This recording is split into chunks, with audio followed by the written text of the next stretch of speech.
Good morning. How's everybody doing? Today I wanted to talk about um, thoughts and your awareness of your thoughts as a big part of the healing process, the self-healing process. Um, and the reason why it's a big part is because it's really the first part. It's really the foundation for um, starting on your healing journey. And the reason I say that is because if you are not aware of what you're thinking, right? If you're not aware of your automatic thoughts, and if you're not aware of how your automatic thoughts and your beliefs affect your behavior, affect how you feel, and what your results are, then you can't change it, right? So when you start out on your healing journey, if you have some awareness that your thoughts are a big part of the process, then you're basically one step ahead, right?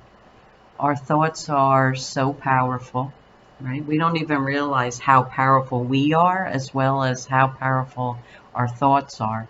So we think 70,000 plus thoughts a day. I mean, you can look it up out there. There's a variety of numbers out there, but it's pretty much in that range from what I'm aware of.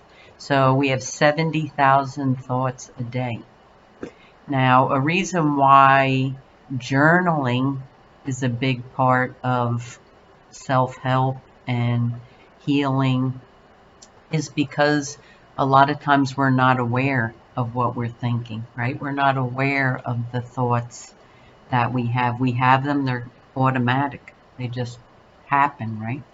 Based upon our belief system, based upon our past experiences, based upon our families of origin, right?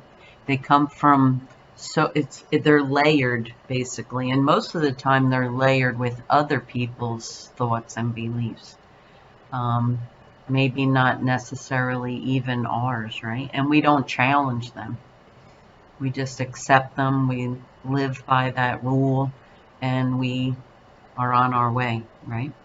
It really, the only time we really look at them is when we come up against something in life, um, whether it's a relationship or the breakdown of a relationship, whether it's work, family, friendships, colleagues, whatever it is.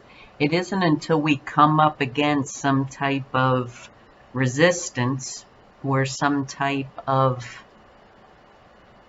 challenge that results in something happening that we really didn't want to happen, right? And we don't even know how we participated in the breakdown, as an example, for a relationship. We don't even know how the relationship got to where it is or how it broke down, and just we have we're clueless basically. But we know through feeling our feelings and maybe experiencing some level of pain or frustration, whatever it is, we know that we don't want to feel that and we don't want to be where we are. So we are willing to then take a look at it. That's usually, and it's usually a lot of times for people when they get to rock bottom.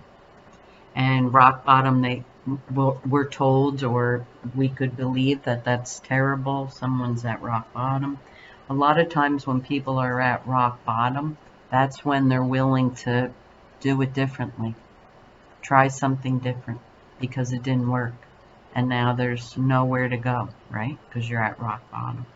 But there is somewhere to go, and somewhere to go would be up, right? To clean the slate, clear it out, and then start from scratch, right? So, um, being at rock bottom isn't a bad thing. It's a place for a new beginning, right? A new start.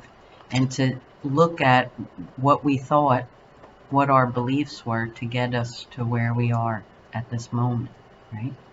So the good news is when you have that awareness or you have that experience, you know that something has to change and you're willing to do what you have to do to change it.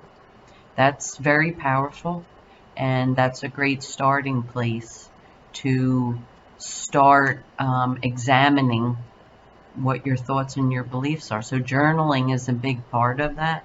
A lot of healers or personal development individuals, counselors, psychological counselors, start from that place to suggest journaling. And they suggest journaling because you want to write down what you're thinking, whatever it is, right? Without judgment. To just take a pen to paper and keep a journal, especially if you're feeling a certain way at the particular time, to write down what you're thinking and feeling, because then we can look at it. That's a wealth of information comes from journaling, because we all can view a situation, the same exact situation, we can all view it differently because we have different thoughts and different beliefs. We're all walking around like little computers, right, with a tape running in our head, and no two tapes are alike. And that's a good thing, right? So I would recommend that you start your journey healing, on your healing journey to heal, is to start journaling, to write down what you're thinking every day, every morning, every night, for probably like a month, I would say. 30 days would be a good starting place. And then examine what you've written down, right? Examine what you were feeling, what you were thinking at a particular time. You could write down the circumstance, if it was a painful one, and what you were thinking, because then you can take a look at what you think and make the connection between what you think creates how you feel, right? A lot of people don't have that awareness, or it's really knowledge, that what we think creates how we feel.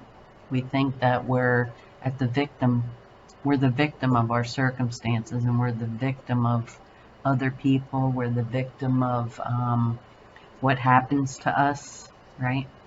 And we want to blame others potentially for making us feel a certain way and causing issues for us in our life, right? Very common to say, this person made me feel this way, or this person did that and then I felt this way, and it's their fault. If they would just stop doing that, then I can feel better. And that really is a disempowering place to be. And it's not a place of growth, right? We grow when we look at what we think in response to our external environment, right? And that's where our power is. Our power is not to control the environment, because we can't, right? We've all learned that, I think, to some degree the hard way, that we don't control our circumstances. We don't control other people. And you'll see a lot of people trying very hard to do that, to control other people, and it doesn't work, because they have their own will, right? And they have their own beliefs and thoughts. So all we can control is what we think, and then as a result, what we feel. That's where your power is. So the power is going inside yourself, not going outside yourself for validation. We want to go inside and work on that's what they say a lot of times when they say you work on yourself. You're working on yourself by examining what you think and what tape is going on in your head, and is it serving you? Is it going to help you grow? Is it going to help you move forward in your life? Is it going to benefit you, right?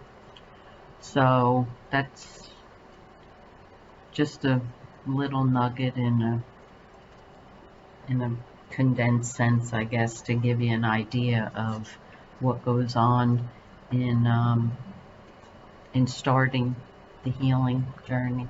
Okay? So see you next time, and we'll continue the discussion. Bye.